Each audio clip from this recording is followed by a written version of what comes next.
Blackmail করছো আমাকে? Warne করছি অনি, হাতটা ছাড়ো। ছাড়বো না। আমি থাকতে তুমি কি করতে পারো আমিও আজ দেখতে চাই। তুমি কিন্তু ব্যাস অনি, ব্যাস ব্যাস, আর কোনো কথা বলতে হবে না। তুমি চলো আমার সঙ্গে, চলো। দিদিমা প্লিজ কুল ডাউন, মাথা গরম করুন প্লিজ প্লিজ। আচ্ছা ঠিক আছে, অনেক চেঁচামেচি হয়েছে, এবারে সবাই আমরা একটু শান্ত হই, একটু ভদ্রভাবে আলোচনা করি, একটু জানার চেষ্টা করি আসলে কি হয়েছে। না, আমার কিচ্ছু বোঝার নেই, কিচ্ছু জানার নেই, আমি সব বুঝে গেছি। এই মেয়েটা আসলে কি চায় আমি সব বুঝে গেছি। সন্দেহ আমার আগে থেকে ছিল, কিন্তু আজ সকালবেলা সেই সন্দেহটা বিশ্বাসে পরিণত হয়েছিল যখন আমি অনেকে আরোহীর বার্থডে প্ল্যান করতে শুনেছিলাম।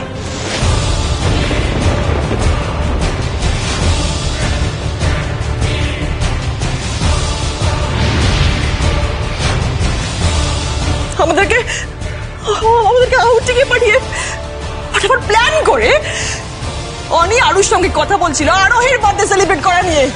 এক মিনিট দাঁড়াও। এই বাড়িতে কি হবে না হবে তুমি আগে থেকেই জানতে? হ্যাঁ মামু, সবটা জানতাম। আর কি জানতে? সবটা জানতাম। আমি সকালবেলা শুয়েছিলাম অনেকে আরুর সঙ্গে কথা বলতে আরোহীর বার্থডে নিয়ে। আমি ভেবেছিলাম ছোটখাটো কিছু সেলিব্রেশন হবে, রাতে একটু কেক কাটা হবে, ব্যাস ওইটুকুনি। কিন্তু না, ও অনেক কিছু প্ল্যান করেছিল, ধুমধাম করে সেলিব্রেট করতে চেয়েছিল, আর ও চাইনি আমাদেরকে ইনক্লুড করতে।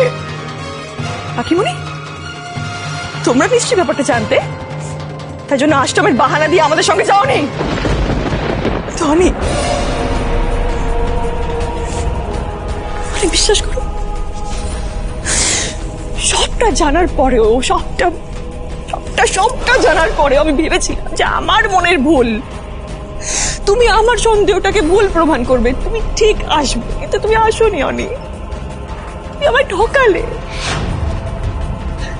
আউটিং এর প্ল্যান, ফ্লাইট টিকিট, সবটা মিথ্যে, চোখে আঙুল দিয়ে প্রমাণ করিয়ে দিলে। চৌধুরী, আমার কথাটা একবার শুনুন। আপনি রাগ করুন, চিৎকার করুন, যাই করুন, আমার কথাটা একবার শুনুন। তুই এই মহিলার কাছে কেন হাত জোর করে অনুরোধ করছিস দিদিয়া? উনি তেমন কিছু শুনবেন না, কারণ উনি এখন রাগে অন্ধ হয়ে গেছে। তাই মেয়ে, কি বললে? আমি রাগে অন্ধ হয়ে গেছি? তোমরা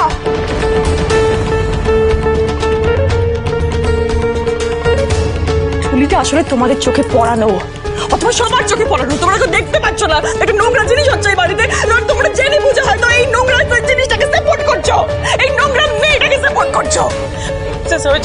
কথাটা একবার শুনে আপনি আপনার ভাই বুঝো। একদম চুপ। তুমি কি ভেবেছো তোমার নোংরা কাজটা আমি সাপোর্ট করবো? কিছুতেই না। আমার সংসার ভাঙতে বসেছে, আমার সংসার ভাঙছে, আমি তোমাকে সহ্য করতে পারছি না। সংসার ভাঙিনি, তুমি আমার কথাটা একবার শুনো না।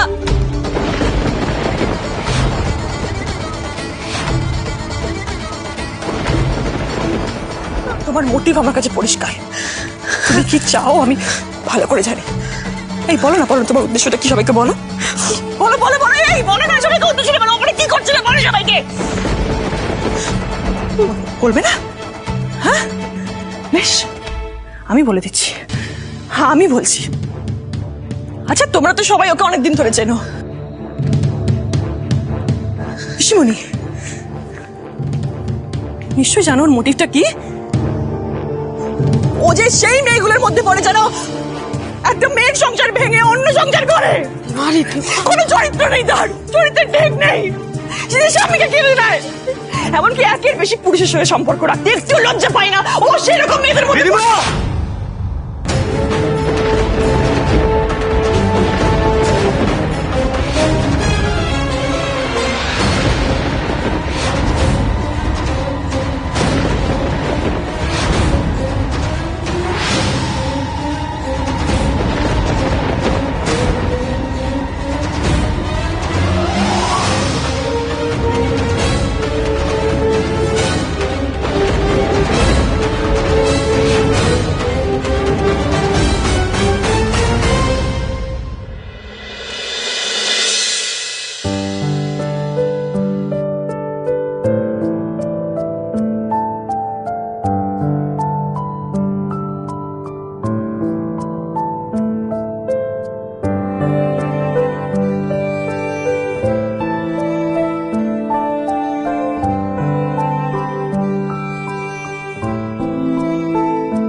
অজানা আশঙ্কায় ঘাবড়াচ্ছে কেন?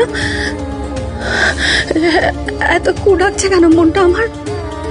এত অস্থির হচ্ছে কেন?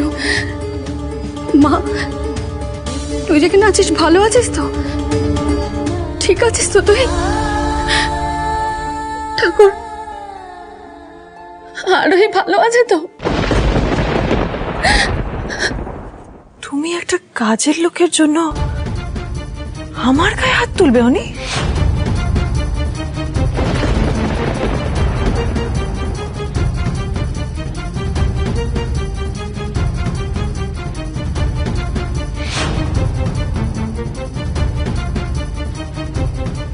চৌধুরী কেন এরকম করছেন? কেন মাথা গরম করছেন আপনি?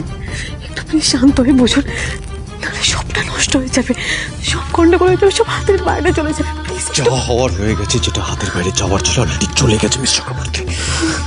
ওর সাথে কি কথা বলছো তুমি? হ্যাঁ অনি, তুমি ওকে ডিফেন্ড করতে গিয়ে আমার গায়ে হাত তুলছিল কেন? কি সম্পর্ক তোমার ওর সঙ্গে?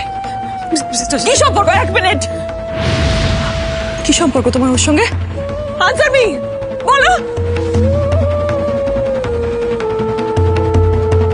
আরোহী, আমি তো তোমাকে নিজের বোনের মতন স্নেহ করতাম, তোমাকে ভালোবাসতাম নিজের বোনের মতন।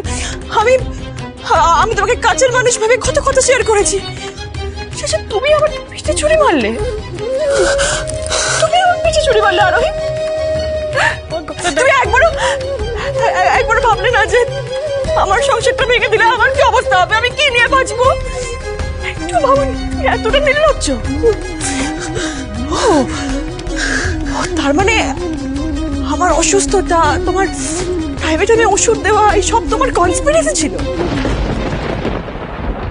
হ্যাঁ, তুমি চেয়েছিলে যাতে আমি সারা জীবনটা অসুস্থ হয়ে কাটাই, আর সেই সুযোগে তুমি আমার বরের কাছাকাছি আসতে পারো। বরের এত নির্লজ্জ নই। তোমার স্বামী তোমাকে ছেড়ে চলে গেছে বলে তুমি আমার স্বামীকে নিয়ে যেতে আমার প্লিজ। আপনি অনেক কথা বলছেন মিসেস জয়সূত্র, এটা সত্যি নয়। আমি কোন স্বামীকে কিনে নিইনি, আমি আপনাদের বাচ্চা সন্তান চাইনি। আপনি কেন বলতে চাইছেন না? Enough is enough.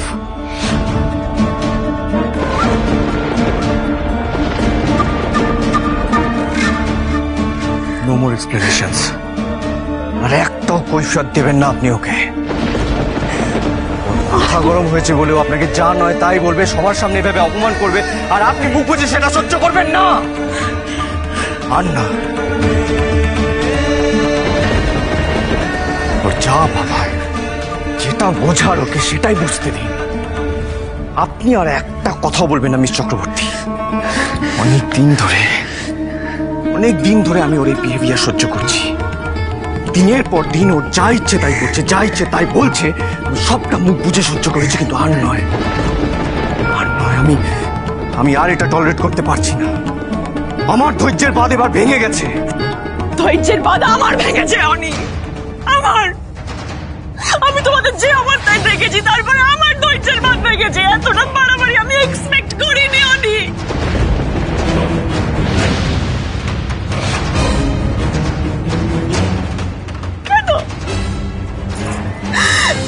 কেন করলে তুমি? বেশ বেশ, আমি তোমাদের শাস্তি দেব, অনি।